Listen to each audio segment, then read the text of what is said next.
तो hello guys, आज से हम शुरू करने वाले हैं क्लास 10th मैथमेटिक्स का chapter number 2, that is polynomials. ठीक है, तो अगर आपसे पूछा जाए कि पॉलिनोमियल्स होता क्या है तो आप क्या बताएंगे? देखिए, पॉलिनोमियल क्या होता है? पॉलिनोमियल क्या होता है? एक कॉम्बिनेशन होता है टर्म्स का। ठीक है, ये क्या होता है? It is a combination of terms. ठीक है, कॉम्बिनेशन ऑफ टर्म्स। ठीक है, अब ये टर्म्स क्या होता है? यहाँ पे देखो, टर्म्स का मतलब क्या है? टर्म्स का मतलब है अ नंबर विद वेरिएबल। ठीक है, अ नंबर विद वेरिएबल वो क्या कहलाएगी? अ नंबर विद वेरिएबल क्या कहलाएगा? हमारा टर्म कहलाएगी। ठीक है, अब ये दोनों केस में हो सकता है। अच्छा, यहाँ पे ना विदाउट वेरिएबल भी हो सकता है। ये विदाउट वेरिएबल वाला केस क्या हो सकता है? कांस्टेंट। ठीक है, कांस्टेंट क्या होता है उसके बारे में भी बात करते हैं। ठीक है, उससे पहले हम बढ़ते हैं वेरिएबल क्या होता है। ठीक है, वेरिएबल क्या होता है? ए से लेके जेड तक जितने भी हमारे अल्फ़ाबेट्स होते हैं वो हमारे सारे क्या होते हैं? वेरिएबल्स होते हैं। ठीक है, और कांस्टेंट, एक मिनट, यहाँ पे मैंने यहाँ पे ना विदाउट आएगा।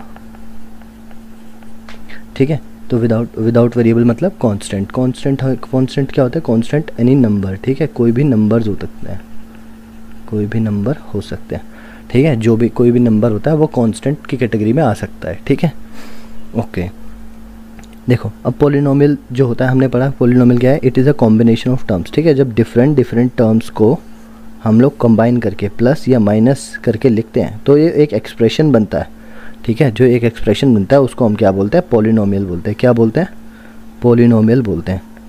ठीक है, अब ये पॉलिनोमियल टर्म्स के बेसिस पे तीन तरह के होते थे, हमने पढ़ा 9th क्लास में। मोनोमियल्स, ठीक है, बाइनोमियल्स और ट्राइनोमियल। ठीक है, मोनोमियल क्या होता है? जिसमें सिंगल टर्म होती है। ठीक है, बाइनोमियल जिसमें दो टर्म होती हैं। ठीक है, और ट्राइनोमियल क्या होता है? जिसके अंदर तीन टर्म्स होती है। ठीक है, तो आई होप पॉलिनोमियल आपको क्लियर हो गया होगा। ठीक है, कि पॉलिनोमियल होता क्या है। नेक्स्ट बढ़ते हैं हम लोग टाइप्स ऑफ पॉलिनोमियल पे। ठीक है, देखो, पहला टाइप आता है ये पॉलिनोमियल, अच्छा, on the basis of degree. ठीक है, on the basis of degree. Degree का मतलब यहाँ पे क्या हुआ? डिग्री का मतलब हुआ पावर। ठीक है, किसी भी वेरिएबल की जो पावर होती है वो क्या कहलाती है? उसकी डिग्री कहलाती है। ठीक है, वैसे तो ये हम लोग एक्सप्रेशन के लिए वर्ड इस्तेमाल करते हैं डिग्री का। ठीक है, कोई भी वेरिएबल होता है उसके ऊपर जो पावर होगी उसको पावर ही बोलते हैं हम लोग। ठीक है, ओके। ज़ीरो पॉलिनोमियल क्या होता है? ज़ीरो पॉलिनोमियल होता है जब जो वेरिएबल होता है उसकी highest variables highest power is zero. ठीक है, जब वेरिएबल की हाईएस्ट पावर क्या होती है, या वेरिएबल की हाईएस्ट पावर क्या होती है? ज़ीरो होती है। ठीक है, इसको हम दो तरीके से समझ सकते हैं। या तो आप ऐसे समझ लीजिए, ए एक्स, ये कोई एक वेरिएबल है। ए हमारा यहाँ पे क्या हो जाएगा? यहाँ पे क्या हो जाएगा? ए हमारे यहाँ पे कोई नंबर हो जाएगा और एक्स यहाँ पे वेरिएबल है। अगर इसकी पावर ज़ीरो है तो ये क्या हो जाएगा? ये हमारा एक ज़ीरो पॉलिनोमियल कहलाएगा। दैट इज़ वन, है ना। हमने उसमें पढ़ा ही था, क्या लॉज ऑफ एक्सपोनेंट में पढ़ा ही था। ए की पावर जब भी ज़ीरो होती है तो हम उसे क्या लिखते हैं? वन लिखते हैं। ठीक है, ए की पावर जब भी ज़ीरो होती है तो हम उसे वन लिखते हैं। ठीक है, और इसका सेकंड केस कांस्टेंट का बन सकता है। ठीक है, अच्छा, यहाँ पे हम लोग एक चीज़ और समझ लेते हैं। देखो, जब भी कोई एक्सप्रेशन होता है, कोई भी टर्म होती है, जैसे मैंने लिखा 2x²। ठीक है, ये हमारी एक क्या हो गई? टर्म हो गई, है ना। यहाँ पे एक वेरिएबल के साथ एक कोई नंबर आ रखा है। ठीक है, तो इसको हम कंबाइंडली क्या बोलते हैं? एक टर्म बोलते हैं। ठीक है, अब ये x तो हमें समझ में आ गया, यहाँ पे भाई वेरिएबल होता है, x तो वेरिएबल होता है। पर ये 2 क्या है? यहाँ पे ये 2 है हमारा कोफिशिएंट। ठीक है, कोफिशिएंट, इसे हम बोलेंगे कोफिशिएंट ऑफ x²। ठीक है, क्योंकि x² के साथ ये लगा हुआ है। ठीक है, अगर किसी वेरिएबल के साथ कोई भी कोफिशिएंट नहीं है तो वहाँ पे क्या होता है? 1 होता है ना, जैसे हम बोलते हैं जिसका कोई नहीं होता उसका 1 होता है। ठीक है, ठीक है, ओके। आगे बढ़ते हैं, नेक्स्ट पे चलते हैं हम लोग। नेक्स्ट टाइप है आप लोगों का, नेक्स्ट टाइप है लीनियर पॉलिनोमियल। ठीक है, इसको हटा देते हैं। ठीक है, नेक्स्ट आता है हमारा लीनियर पॉलिनोमियल। लीनियर पॉलिनोमियल क्या होता है? हाईएस्ट डिग्री ऑफ वेरिएबल जिसकी क्या होती है, हाईएस्ट डिग्री ऑफ वेरिएबल क्या होती है, 1 के बराबर होती है। ठीक है, जैसे मैंने लिखा 2x + 3। ठीक है, 2x + 3। ठीक है भाई, अब यहाँ पे क्या है, देखो दो टर्म है, एक के साथ वेरिएबल है और एक के साथ वेरिएबल नहीं है। ठीक है, ये दोनों ही टर्म है हमारी। ठीक है, ये दोनों ही टर्म है, पर ये विद वेरिएबल है और ये विदाउट वेरिएबल है, विदाउट वेरिएबल है। ठीक है, हमने पढ़ा था विदाउट वेरिएबल क्या होता है, कांस्टेंट होता है। ठीक है, विदाउट वेरिएबल क्या होता है, कांस्टेंट होता है। ठीक है, ठीक है, देखो अब यहाँ पे ये जो x है, यहाँ पे वेरिएबल हमारे पास क्या है, सिर्फ x है ना। और x की पावर अगर पूछी जाए, अगर देखो x की पावर यहाँ पे कुछ भी नहीं है ना, x की पावर यहाँ पे कुछ भी नहीं है, तो x की पावर क्या है, 1। ठीक है, x की पावर जब भी कुछ ना दी हो या फिर कोई भी ऐसा वेरिएबल है जिसकी पावर कुछ नहीं दी हो, ठीक है, तो उसकी पावर क्या होती है, 1 होती है। ठीक है, ओके, 2x की पावर 1 प्लस में 3। ठीक है, ये हमारा एक लीनियर पॉलिनोमियल है। ठीक है, क्या है, लीनियर पॉलिनोमियल। ठीक है, क्योंकि इसमें वेरिएबल की हाईएस्ट डिग्री क्या है, 1 है। ठीक है, नेक्स्ट बढ़ते हैं। नेक्स्ट हमारा है क्वाड्रेटिक पॉलिनोमियल। क्वाड्रेटिक पॉलिनोमियल यहाँ पे हम लिख लेते हैं डिग्री 0, डिग्री 1, यहाँ पे लिख लेते हैं डिग्री। अब बताओ यहाँ पे क्या होगी, 0 1, यहाँ पे 2 होगी, है ना। तो हमें वही जानना है कि हाईएस्ट डिग्री जिस वेरिएबल की अगर 2 है किसी एक्सप्रेशन में, तो वो एक्सप्रेशन क्या कहलाएगा, हाईएस्ट डिग्री ऑफ वेरिएबल अगर 2 है, हाईएस्ट डिग्री ऑफ वेरिएबल अगर 2 है तो वो क्या कहलाएगा, वो क्वाड्रेटिक पॉलिनोमियल कहलाएगा। ठीक है, क्या कहलाएगा, वो एक क्वाड्रेटिक पॉलिनोमियल कहलाएगा। ठीक है, क्यूबिक पॉलिनोमियल, अब वही 0 आ गया, 1 आ गया, 2 आ गया, और ये क्या होएगा, डिग्री हमारा यहाँ पे 3 है।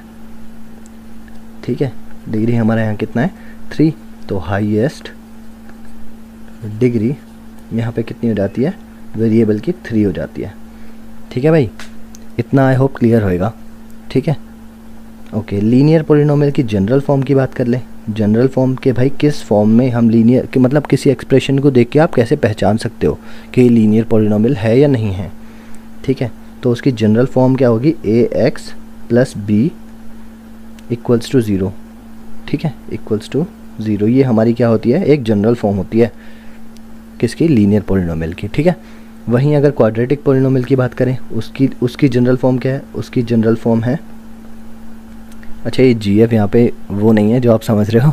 ठीक है, यहाँ पे GF का मतलब जनरल फॉर्म है। ठीक है, ओके। क्वाड्रेटिक पॉलिनोमियल की जनरल फॉर्म क्या होती है, ax² + bx + c = 0। ठीक है, ax² + bx + c = 0। अच्छा, c यहाँ पे कांस्टेंट है। ठीक है, c यहाँ पे क्या है, कांस्टेंट। ठीक है, x² के साथ जो आएगा दैट इज़ x² का कोफिशिएंट, एंड x के साथ जो आएगा b is the coefficient of x। Okay, आगे चलते हैं। अब यहाँ पे क्यूबिक पॉलिनोमियल की बात करते हैं कि इसकी जनरल फॉर्म क्या होगी। इसकी जनरल फॉर्म होगी, इसमें देखो ax, अब यहाँ पे क्या आएगा, ax की पावर कितनी आएगी, ax की पावर आएगी highest 3, ax³ bx² + cx plus में d। ठीक है, ये क्या होती है, ये यहाँ पे क्यूबिक पॉलिनोमियल की क्या होती है, जनरल फॉर्म होती है। ठीक है, आगे चलते हैं। नेक्स्ट आता है ज़ीरो ऑफ पॉलिनोमियल। ठीक है, अब ये ज़ीरो ऑफ पॉलिनोमियल क्या है। ठीक है भाई, हमने तो सुना था ज़ीरो का मतलब तो ज़ीरो होता है। Yes exactly. ठीक है, ज़ीरो का मतलब ज़ीरो ही होता है। ठीक है, ज़ीरो ऑफ पॉलिनोमियल का मतलब क्या, कि जब हम कि हमें कोई एक ऐसा नंबर ढूंढना होता है, ऐसा एनी नंबर जिसको अगर हम वेरिएबल उसकी जगह पुट करें, जिसको अगर वेरिएबल की जगह पे पुट करें तो वो पूरी की पूरी ये जो पूरा एक्सप्रेशन है, ये जो पूरा एक्सप्रेशन है ये किसके इक्वल हो जाए, ज़ीरो के इक्वल हो जाए।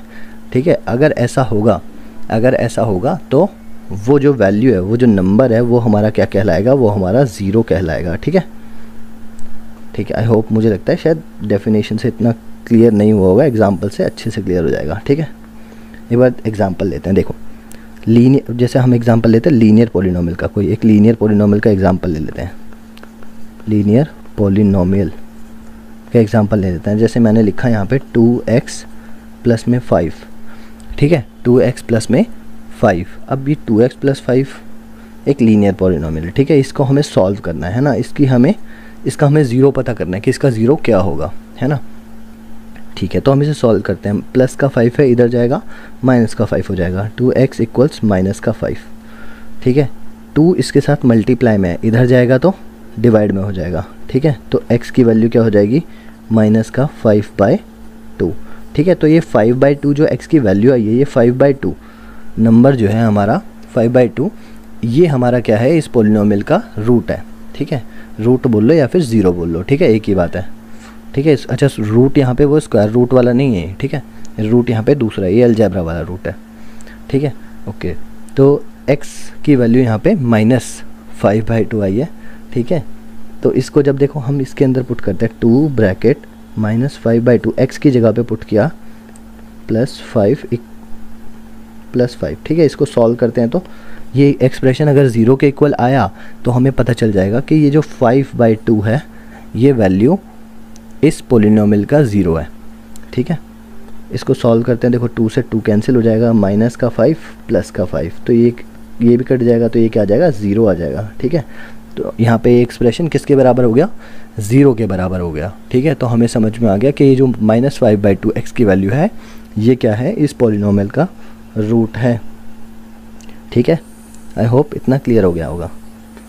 ठीक है, आगे बढ़ते हैं। देखो अगर ये तो हो गई लीनियर पॉलिनोमियल की बात। ठीक है, अगर यहीं पे आप लोगों को क्वाड्रेटिक पॉलिनोमियल दे दिया जाता, ठीक है, क्या दे दिया जाता, क्वाड्रेटिक पॉलिनोमियल दे दिया जाता, क्वाड्रेटिक पॉलिनोमियल। ठीक है, तो क्वाड्रेटिक पॉलिनोमियल जो होता है ना, इसको सॉल्व करने के, इसकी ज़ीरो निकालने के हमारे पास कुछ मेथड्स होते हैं। ठीक है, हमारे पास कुछ मेथड्स होते हैं। क्यों, क्योंकि हम इसको ना डायरेक्ट सॉल्व नहीं कर सकते। जैसे मैंने लिखा 2x² + 5x प्लस में 3 ऐसे लिख दिया, मान लो। ठीक है, तो हमारे पास ना अब इसको सॉल्व करने का कोई डायरेक्ट तरीका नहीं है। जैसे हमने लीनियर पॉलिनोमियल में तो =0 रखा और सॉल्व कर दिया। ठीक है, अब यहाँ पे हम =0 अगर रख भी दें, यहाँ से कॉमन x निकल भी आए, ठीक है, तब भी कुछ नहीं होगा। देखो 2x + 5 हो जाएगा बस, प्लस में 3। अब इसे आगे कैसे सॉल्व करें, हम लोग सॉल्व नहीं कर सकते। ठीक है, तो ऐसा ये इसका तरीका नहीं है। इसके लिए हमारे पास मेथड्स क्या होता है, 2 मेथड होते हैं इसके लिए हमारे पास। ठीक है, फर्स्ट मेथड का नाम है स्प्लिटिंग द मिडल टर्म, और सेकेंड मेथड है हमारे पास यहाँ पे क्वाड्रेटिक फार्मूला। ठीक है, क्वाड्रेटिक फार्मूला को हम लोग चैप्टर नंबर 4 में डिस्कस करेंगे। ठीक है, अभी हम बात करते हैं स्प्लिटिंग द मिडल टर्म की। आई होप ये शायद तुम 9th क्लास में भी पढ़ के आए होगे। ठीक है, फिर भी मैं बता देता हूँ। ठीक है, हम बात करते हैं यहाँ पे स्प्लिटिंग द मिडल टर्म की। ओहो, ठीक है, स्प्लिटिंग द मिडल टर्म की बात करते हैं। इसमें देखो होता क्या है, देखो यहाँ पे ना मैं एक स्ट्रक्चर बनाता हूँ जिससे तुम्हें ईजी हो जाएगा समझना। यहाँ पे क्या होता है, अच्छा देखो क्वाड्रेटिक पॉलिनोमियल की पहले जनरल फॉर्म की बात करो। देखो जनरल फॉर्म पहले, सबसे पहले ना यही चेक करना है कि जो हमारे पास एक्सप्रेशन गिवन है, वो जनरल फॉर्म में है या नहीं है। ठीक है, वो जनरल फॉर्म में है या नहीं है, पहले यही चेक करना है, क्योंकि एग्जामिनर ना यही करता है, वो शफल कर देता है इसके ऑर्डर को। ठीक है, तो और बच्चे वहीं पे कंफ्यूज हो जाते हैं। ठीक है, और क्वेश्चन को गलत करके आ जाते हैं। ठीक है, पर हमें यहाँ पे कंफ्यूज नहीं होना है। ax² + bx + c = 0। ठीक है, देखो a क्या है, x² का कोफिशिएंट, x² का कोफिशिएंट 2 हो गया। ठीक है, यहाँ पे b जो है वो क्या है, x का कोफिशिएंट, यहाँ पे 5 जो है x का कोफिशिएंट हो गया, और c हमारा यहाँ पे कांस्टेंट हो गया, और 3 यहाँ पे हमारा कांस्टेंट है। ठीक है, इतनी बात क्लियर, मतलब हमारा जो जो एक्सप्रेशन गिवन है हमें इस टाइम वो सही ऑर्डर में है। ठीक है भाई, देखो अब जैसा जैसा मैं लिखता हूँ ना वैसा वैसा देखते जाना जनरल फॉर्म को। ठीक है, मैंने लिखा ax² को हम लोग मल्टीप्लाई करेंगे किससे, c से। ax² को हम लोग मल्टीप्लाई करेंगे किससे, c से। ठीक है, ax² को हम लोग मल्टीप्लाई करेंगे किससे, c से। ठीक है, अब जो हमारे पास प्रोडक्ट आएगा, जो हमारे पास क्या आएगा, प्रोडक्ट आएगा, उसके हम ऐसे दो फैक्टर्स बनाएंगे, एक px और एक qx। ऐसे दो फैक्टर हम बनाएंगे जिसको या तो हम प्लस करें या फिर माइनस करें। प्लस या माइनस करने के बाद क्या आना चाहिए, इन दोनों को प्लस या माइनस करने के बाद क्या आना चाहिए, हमारा bx आना चाहिए। ठीक है, bx आना चाहिए। ठीक है, आप बोलोगे सर आपने तो डायग्राम बना दिया, साइंस में होता है डायग्राम, तो मैथ्स में कहाँ से आ गए। ठीक है, तो ये डायग्राम नहीं है, एक बस समझने का तरीका है। ठीक है, जिससे इजी हो जाता है हमें समझना इसको क्वाड्रेटिक पोलिनोमियल के splitting the middle term method को। ठीक है, ओके, चलो क्वेश्चन करके देखते हैं अब एक बार पहले। 2x² + 5x प्लस में 3 = 0। ठीक है, ये हमारे पास क्या है, एक्सप्रेशन है। ठीक है, अब यहाँ पे देखो ax² की मल्टीप्लाई करनी है किसके साथ, c के साथ। ax² की c के साथ मल्टीप्लाई करनी है। ठीक है, मल्टीप्लाई की हमने तो क्या आ गया 6x² आ गया। ठीक है, 6x² आ गया। ठीक है, अभी फ़िलहाल के लिए 2 मिनट के लिए हम लोग क्या करेंगे, x² को भूल जाते हैं। ठीक है, x² को भूल जाते हैं। अब देखो 6 देखो किस किस के टेबल में आता है और कैसे कैसे आता है। 3 × 2 आता है 6। ठीक है, और 6 × 1 आता है 6। ठीक है, अब ये देखो एक फैक्टर हमारा 3 हो गया, एक 2 हो गया। ठीक है, यहाँ पे एक 6 है, एक 1 है।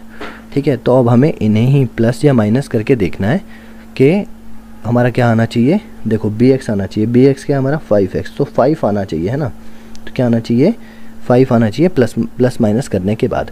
ठीक है, अब देखो हम किसको लेंगे, 3 + 2 को लेंगे, 3 + 2 को लेंगे। ठीक है, अच्छा ले तो हम देखो यहाँ 6 और 1 को भी सकते हैं, 6x और माइनस का 1x। ठीक है, अब देखो एक वैल्यू तो प्लस की है और एक वैल्यू माइनस की है, पर हमारे एक्सप्रेशन में कहीं पे भी माइनस नहीं है। हमारे एक्सप्रेशन में कहीं पे भी क्या है, माइनस नहीं है। तो हम लोग इसको चूज़ नहीं करेंगे, ये वाला इररेलेवेंट हो जाएगा, है ना, क्योंकि ये तो नेगेटिव वैल्यू लेके आ रहा है अपने साथ। ठीक है, तो ये इररेलेवेंट हो जाएगा हमारे लिए, हम इसको चूज़ नहीं करेंगे इसलिए।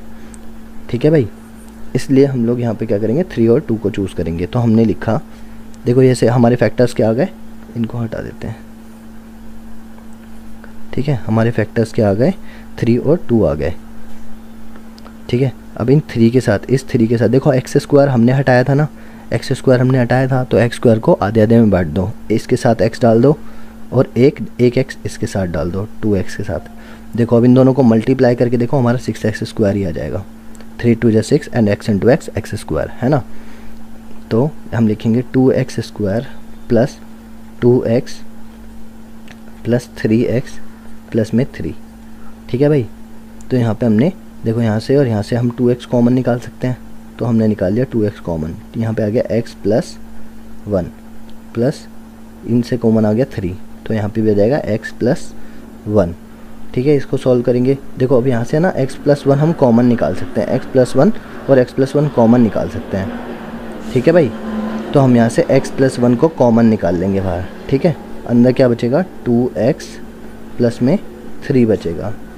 ठीक है, ठीक है, ये हमारे पास एक्सप्रेशन बच जाएगा। ठीक है, पर आप बोलोगे सर हमें तो वैल्यू चाहिए थी x की। ठीक है, ये तो वैल्यू नहीं है। ठीक है, तो हम इससे वैल्यू ही निकालेंगे। अब क्या करेंगे, इसको हम लोग दोनों इक्वेशंस को इंडिपेंडेंटली x के 0 के इक्वल पुट कर देंगे। x + 1 = 0 एंड यहाँ पे लिखेंगे 2x प्लस में 3 = 0। ठीक है, दोनों को सॉल्व कर लेते हैं इंडिपेंडेंटली।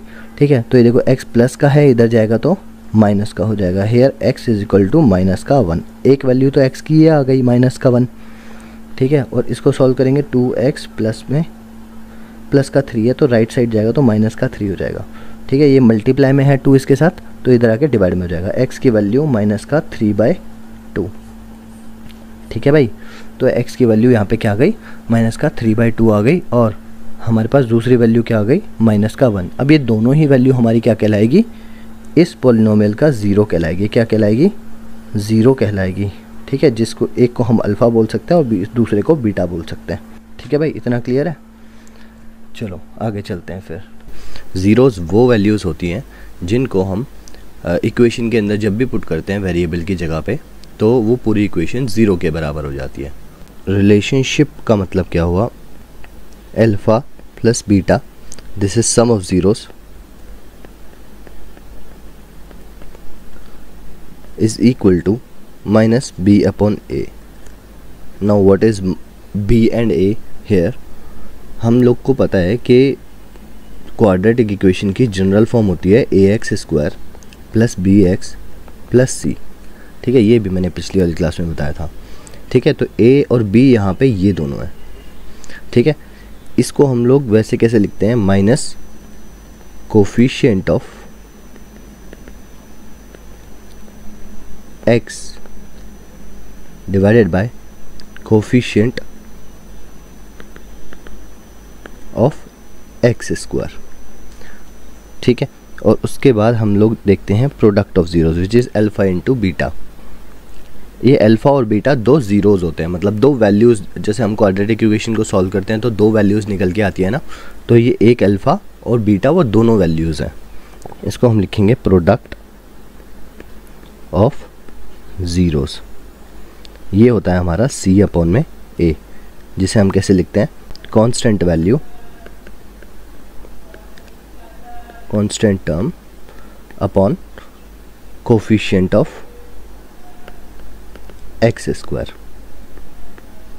अब इनको क्वेश्चंस में हम लोग कैसे सॉल्व करते हैं, चलिए एक एग्जांपल से देख लेते हैं।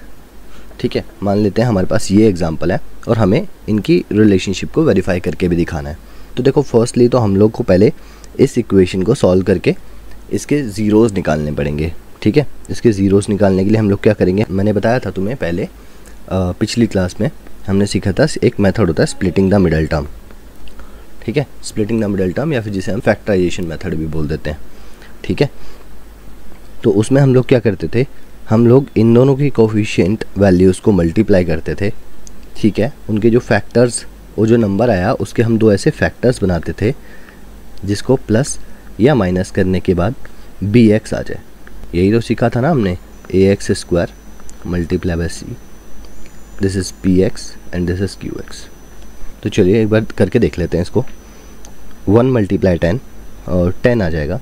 10 के फैक्टर्स अगर हम देखें, ऐसे दो फैक्टर बनाने जिनको प्लस या माइनस करके 7 आ जाए। तो मुझे पता है 5 2 जा 10 होता है और 5 + 2 7 होता है। तो हम लोग लिख सकते हैं इसको x square plus 5x plus 2x plus 10। तो यहाँ से इन दोनों से अब कॉमन निकाल लेंगे और इन दोनों से कॉमन निकाल लेंगे। ठीक है, x कॉमन निकाला तो x + 5 प्लस 2 कॉमन निकाला यहाँ से तो x + 5। तो यहाँ से x + 5 कॉमन आ जाएगा और x + 2 अंदर बच जाएगा। अब इसको सॉल्व करेंगे। देखो, ये पूरी इक्वेशन जो होती है ना, ये ज़ीरो के इक्वल होती है, तो ये दोनों वैल्यूज़ भी ज़ीरो के ही बराबर होगी। तो हम लिखेंगे इसे x + 5 = 0। तो यहाँ से x की वैल्यू निकल जाएगी एक माइनस का 5। ठीक है, प्लस के 5 को राइट हैंड साइड ले जाएंगे तो वो माइनस का 5 हो जाएगा।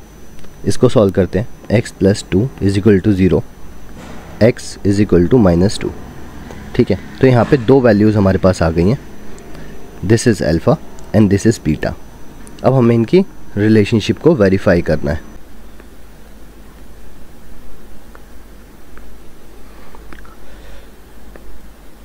तो अब हमारे पास अल्फ़ा बीटा आ गया। ठीक है, तो अब बस कुछ नहीं करना है, यहाँ से वैल्यूज़ पुट करना है। यहाँ पे लिख देते हैं हम वेरिफिकेशन। फर्स्टली हमें सम ऑफ ज़ीरोज़ करके दिखाना है, तो that is alpha plus beta = -b upon a। यही सीखा था अभी। ठीक है, तो हमारे अल्फ़ा और बीटा आए क्या क्या है, -5 प्लस -2 एंड फॉर्मूले का माइनस एंड b की वैल्यू देखो, b की वैल्यू क्या है यहाँ पे 7 है। ठीक है, तो यहाँ पे 7 लिख देंगे अपॉन एक्स स्क्वायर का कोफिशिएंट क्या है यहाँ पे 1 है ना, तो a की वैल्यू 1 हो जाएगी। तो 7/1 मतलब 7 माइनस का 7 ही है। ठीक है, इसको सॉल्व करेंगे तो क्या जाएगा, minus plus minus 2 equal to minus का 7, -7 इक्वल्स टू माइनस का 7। चलो ये तो हमने LHS इक्वल टू RHS बता दिया। अब अल्फ़ा इंटू बीटा भी तो करना है, C/A। तो इसको सॉल्व करते हैं हम लोग। -2 -5 इक्वल टू, देखो C की वैल्यू क्या है यहाँ पे 10/1, तो 10 ही लिखा जाएगा। तो इसको सॉल्व करेंगे, देखो माइनस माइनस प्लस, प्लस का 10 इक्वल टू प्लस का 10। ठीक है, तो हम लिख देंगे LHS is equal to RHS, hence verified. ठीक है, इतनी बात समझ में आ गई। बाकी देखो ये वाला क्वेश्चन कैसे करेंगे। अब इस क्वेश्चन में इसने देखो पढ़ो क्या बोला है, find the quadratic polynomial the sum and the product of whose zeros are -3 and 2 respectively. देखो इसमें हमें क्या करना है, इसमें हमें क्वाड्रेटिक पॉलिनोमियल फाइंड करना है पहली बात तो। ठीक है, और उसने बोला है the sum and the product of zeros are ये एंड ये दे रखा है। ठीक है, देखो रिस्पेक्टिवली वर्ड का मतलब क्या होता है, जो पहले दिया है वो पहले के लिए और जो बाद में दिया वो बाद के लिए। तो मैं बोल सकता हूँ कि यहाँ पे जो सम दे रखा है अल्फ़ा प्लस बीटा दे रखा है वो दे रखा है -3। ठीक है, और अल्फ़ा इंटू बीटा दे रखा है 2। मेरे को ये चीज़ दे रखी है। देखो इसको डायरेक्ट दूसरे तरीके से भी एक कर सकते हैं, पर मैं तुम्हें इस तरीके से बता रहा हूँ जिस तरीके से तुम्हारे पेपर में तुम्हें करना है।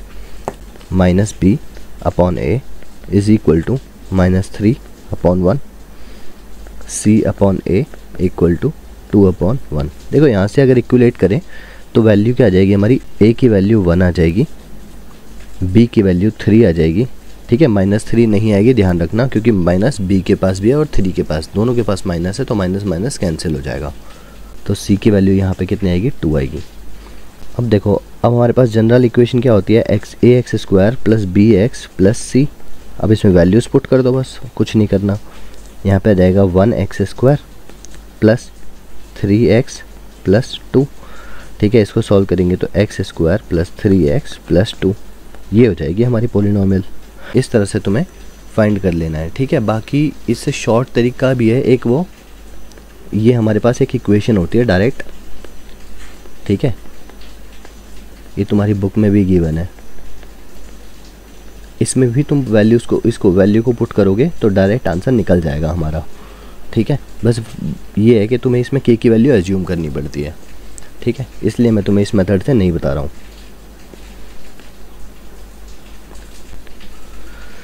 देखो जब भी क्वाड्रेटिक इक्वेशन तुम सॉल्व करोगे ना, ठीक है, तो उसमें दो तरह की इक्वेशंस तुम्हें मिलेगी। एक तो एक इक्वेशन मिलेगी जिसके अंदर कांस्टेंट वैल्यू नहीं गिवन होगी, और दूसरी इक्वेशन मिलेगी जिसमें bx नहीं गिवन होगा। ठीक है, तो देखो उन्हें कैसे सॉल्व करना है। जब पहली सिचुएशन जब c ना गिवन हो, मतलब कांस्टेंट वैल्यू ना गिवन हो, ठीक है, तो कैसे करेंगे।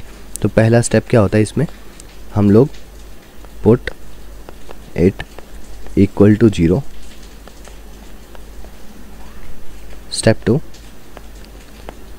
Take common if any. ठीक है, कि अगर कुछ आ रहा है कॉमन तो कॉमन निकालना है। ठीक है, और स्टेप 3 हमारा सॉल्व कर देना है उसको। ठीक है, एक एग्जांपल देखते हैं। जैसे मैंने लिखा 4x² प्लस 2x। ठीक है, देखो अब इस क्वेश्चन में ना हमें c नहीं गिवन है, तो इस क्वेश्चन को कैसे सॉल्व करेंगे। पहले हमने देखा क्या, सबसे पहले इक्वल टू 0 पुट करना है। 4x² 2x equal to 0। 4x² plus 2x, इन दोनों में से हमें कॉमन निकालना है, तो हम लोगों को 2x कॉमन निकाल लेंगे। यहाँ पे अंदर बचेगा 2x प्लस 1। ठीक है, इक्वल टू 0 हम पुट करेंगे तो ये भी इक्वल टू 0 हो जाएगा और ये भी इक्वल टू 0 हो जाएगा। तो इसे लिखेंगे 2x equal to 0, x equal to 0। ठीक है, यहाँ पे लिखेंगे 2x प्लस 1 इक्वल टू 0। इसको सॉल्व करेंगे तो क्या आएगा, x की वैल्यू -1/2। तो ये हमारा अल्फ़ा हो जाएगा और ये हमारा बीटा हो जाएगा। ठीक है, कोई किसी को भी अल्फ़ा किसी को भी बीटा मान सकते हो तुम लोग। ठीक है, अब देखो सेकंड सिचुएशन कौन सी है, जिसमें bx ना गिवन हो। ठीक है, तो इसके अंदर तो सिंपल है, पहले पुट इट इक्वल टू 0। ठीक है, एंड देन सॉल्व। ठीक है, इसका एक एग्जांपल देखते हैं। जैसे t² -15, ये कोई एग्जांपल है। ठीक है, सबसे पहले हमें इसे इक्वल टू 0 पुट करना पड़ेगा, तो t² -15 इज इक्वल टू 0। इसको राइट साइड ले जाएंगे तो टी स्क्वायर इक्वल टू 15, ठीक है। स्क्वायर जब राइट साइड आएगा तो रूट हो जाएगा, तो ये हो जाएगा टी स्क्वायर अंडर रूट 15। क्या ये आंसर सही है? नहीं, ये आंसर सही नहीं है, ठीक है, क्योंकि जब भी हम लोग रूट सॉल्व करते हैं तो हमारी वैल्यूज़ जो होती है वो प्लस और माइनस में आती है। तो यहाँ से दो वैल्यूज़ निकलेगी हमारी, टी की वैल्यू 1 प्लस का रूट 15 और टी की वैल्यू 1 आ जाएगी माइनस का रूट 15, ठीक है। तो ये हमारा अल्फ़ा हो जाएगा और ये हमारा बीटा हो जाएगा। देखो क्वेश्चन नंबर 1 क्या कह रहा है, what should be added to the polynomial ये so that 3 is the zero of the resulting polynomial. मतलब क्वेश्चन ये कह रहा है इस पॉलिनोमियल के अंदर क्या ऐड किया जाए कि 3 उसका ज़ीरो बन जाए, ठीक है। देखो कोई भी नंबर ज़ीरो कब कहलाता है, जब हम उस नंबर को उस इक्वेशन में पुट करते हैं तो पूरी इक्वेशन ज़ीरो के बराबर हो जाए, है ना। तो वैसे ही सेम हम यहाँ पे भी करेंगे कि भाई इस पॉलिनोमियल के अंदर मैं 3 पुट कर दूँ और कुछ ऐड कर दूँ तो ये पूरी इक्वेशन ज़ीरो के बराबर हो जानी चाहिए। तो मैंने इसको सॉल्व करा, 3 का स्क्वायर 5 ब्रैकेट 3 प्लस 4 प्लस के इक्वल टू 0। इसको सॉल्व करेंगे तो 9 माइनस 15 प्लस 4 प्लस के इक्वल टू 0। यहाँ से सॉल्व करेंगे तो क्या आएगा, 9 4 13 माइनस 15 प्लस के इक्वल टू 0। इसको सॉल्व करेंगे तो के माइनस 2 इक्वल टू 0, के की वैल्यू 2 आ जाएगी, ठीक है। तो ऑप्शन नंबर बी हमारा आंसर हो जाएगा।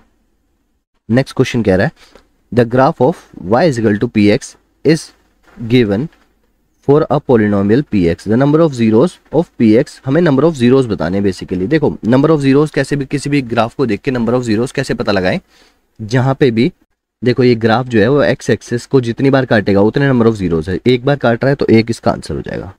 Alpha beta are the zeros of the polynomial, ये कोई पोलिनोमियल है जिसके अल्फा और बीटा क्या दे रखे हैं, जीरोस दे रखे हैं। हमें क्या निकालना है, हमें 1 अपॉन अल्फा, देखो इसको सॉल्व कर लेते हैं, 1 upon alpha plus 1 upon beta is equal to alpha plus beta upon alpha beta, है ना। इसको सॉल्व कर लिया तो यही आएगा भाई। देखो अब ये हो गया सम ऑफ जीरोस और ये हो गया प्रोडक्ट ऑफ जीरोस, ठीक है। हम जानते हैं कि ये होता है बी अपॉन में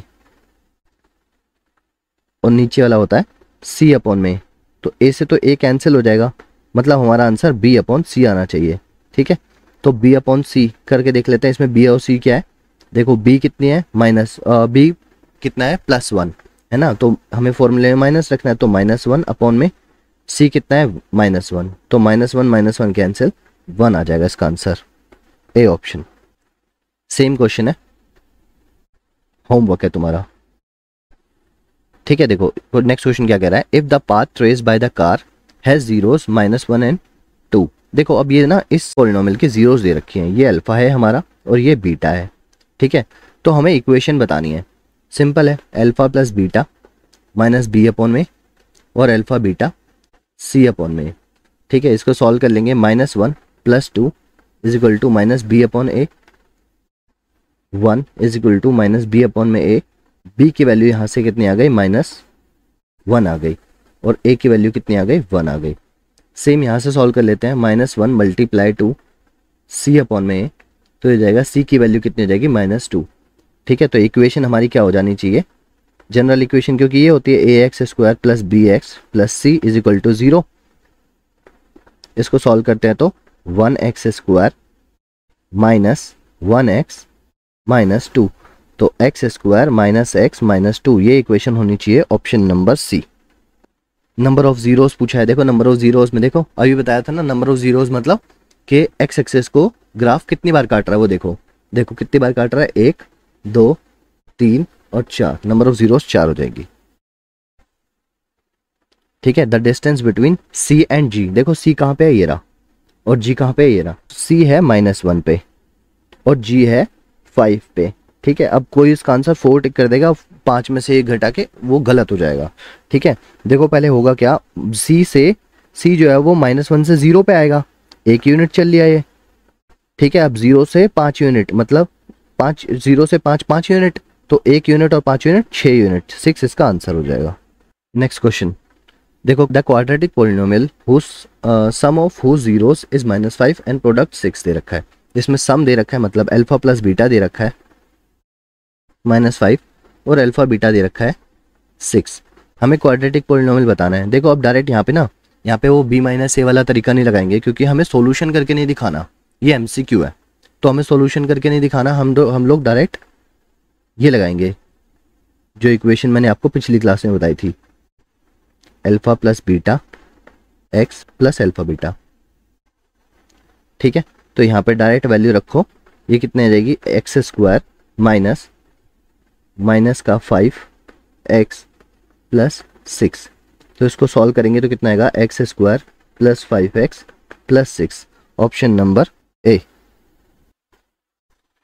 नेक्स्ट क्वेश्चन कह रहा है if one of the following if one of the zeros of the quadratic polynomial, ये इस 2 दे रखी है, मतलब एक जीरो जो है, 2 में से एक जीरो 2 है, तो हमें k की वैल्यू बतानी है। देखो सिंपल है, अब जब भी ऐसा क्वेश्चन आए ना तो कुछ नहीं करना होता, उस एक जीरो को इक्वेशन में पुट कर देना है, एक्स स्क्वायर 2 का स्क्वायर प्लस 3 ब्रैकेट 2 प्लस के, और ये p2 की जगह पे 0 आ जाएगा, 4 प्लस 6 प्लस के की वैल्यू यहाँ से आ जाएगी माइनस का 10, बी ऑप्शन।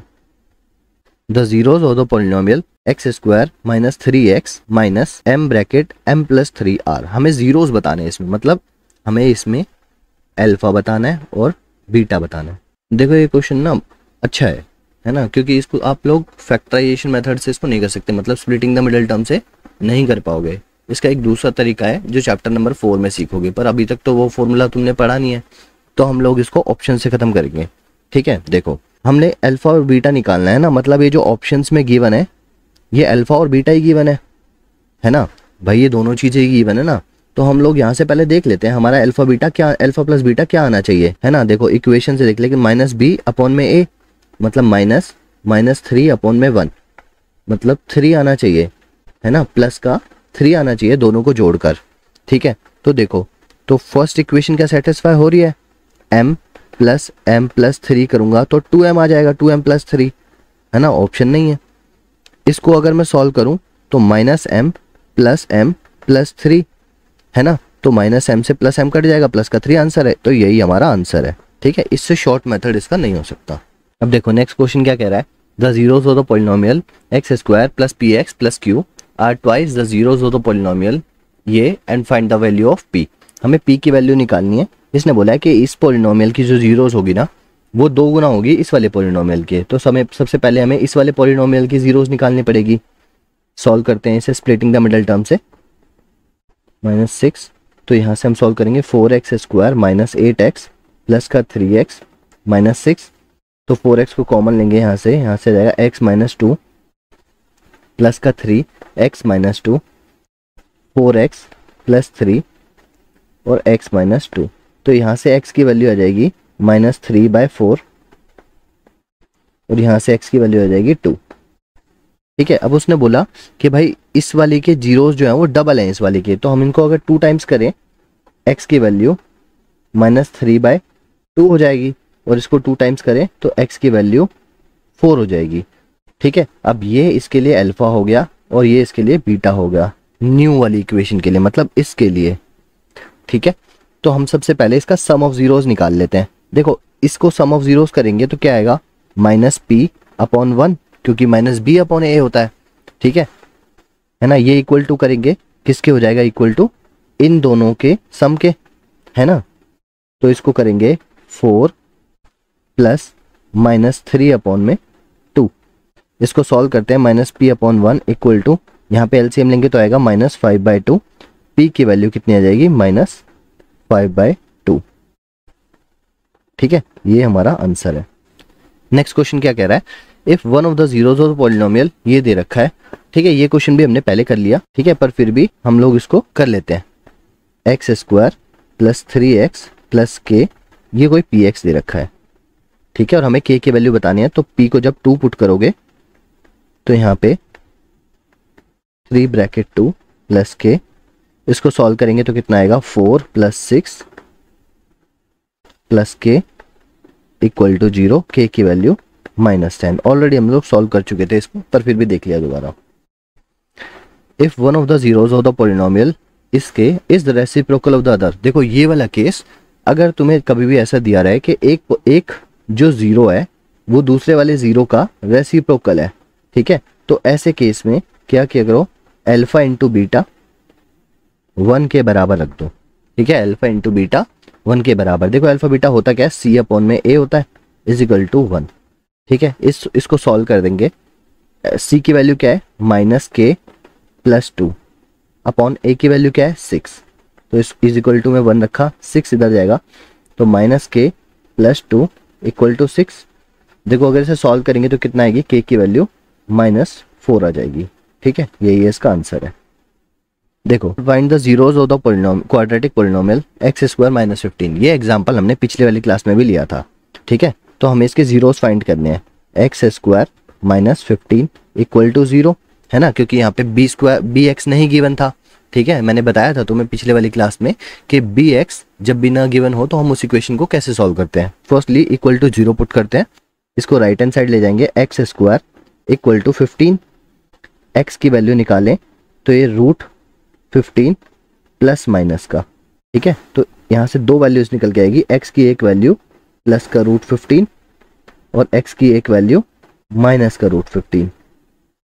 ये हमारा अल्फा हो गया, ये हमारा बीटा हो गया, ठीक है। अब उसने बोला है वेरीफाई करके ये बताओ, तो वेरीफाई कैसे करेंगे, सम ऑफ जीरोस और प्रोडक्ट ऑफ जीरोस करके, ठीक है। तो सबसे पहले हम देखते हैं alpha plus beta is equal to minus b upon में ए, इसको सॉल्व करते हैं तो प्लस का root 15 plus minus root 15 is equal to minus b की वैल्यू क्या है, माइनस बी तो कुछ है ही नहीं तो 0 है, अपॉन में एक्स की ए की वैल्यू 1, ठीक है। तो इसको सॉल्व करेंगे तो ये भी 0 इक्वल टू 0 आएगा, मतलब LHS इक्वल टू RHS, ठीक है। अब हम प्रोडक्ट ऑफ जीरोस देख लेते हैं, सी अपॉन में ए, तो माइनस रूट 15 प्लस का रूट 15 से मल्टीप्लाई होगी, सी की वैल्यू यहाँ पे कितनी है माइनस का 15, ए की वैल्यू 1 है, तो इसको सॉल्व करेंगे तो ये जाएगा माइनस का 15 इक्वल टू माइनस का 15, ये हो जाएगा LHS इक्वल टू RHS। ये हमने वेरीफाई कर दिया। आगे बढ़ते हैं, नेक्स्ट क्वेश्चन कह रहा है find the value of k such that the polynomial ये has the sum of zeros equal to the half of its product, मतलब अल्फा प्लस बीटा जो होंगे इसके वो हाफ होंगे किसके, अल्फा बीटा के, ठीक है। तो मैं अगर इसको सॉल्व कर लूं, twice of alpha plus beta is equal to alpha beta, ये लिख सकते हैं, ठीक है। अब अल्फा प्लस बीटा हम जानते हैं माइनस बी अपॉन में ए होता है, इक्वल टू ये सी अपॉन में ए होता है, तो हम ए से ए को कैंसिल कर सकते हैं, तो यहाँ पे जाएगा माइनस का 2b इक्वल टू सी, ठीक है। अब b और c की वैल्यू पुट कर देंगे और सॉल्व कर देंगे, ठीक है। देखो अब c की वैल्यू क्या है, पहले तो देखो इसको 2 को अंदर मल्टीप्लाई कर देते हैं दोनों से, ठीक है। तो ये जाएगा 4k माइनस 2 इक्वल टू, अब b की वैल्यू क्या है, देखो b यहाँ पे हमारे पास -2 भी है और b की वैल्यू ऑलरेडी माइनस में भी है, तो देखो माइनस को अंदर मल्टीप्लाई करेंगे तो माइनस का k माइनस का 6, ठीक है। इसको सॉल्व करते हैं तो प्लस का 2k माइनस माइनस प्लस का 12 इक्वल टू 4k माइनस 2, ठीक है। अब 2k को उधर लेके जाएंगे और -2 को इधर लेके आएंगे, तो ये हो जाएगा 2k इक्वल टू 14, तो k की वैल्यू कितनी आ जाएगी, 7 आ जाएगी, ठीक है भाई। अब मैं चलता हूँ, अब बस नहा धो के साइंस पढ़ना। Thank you.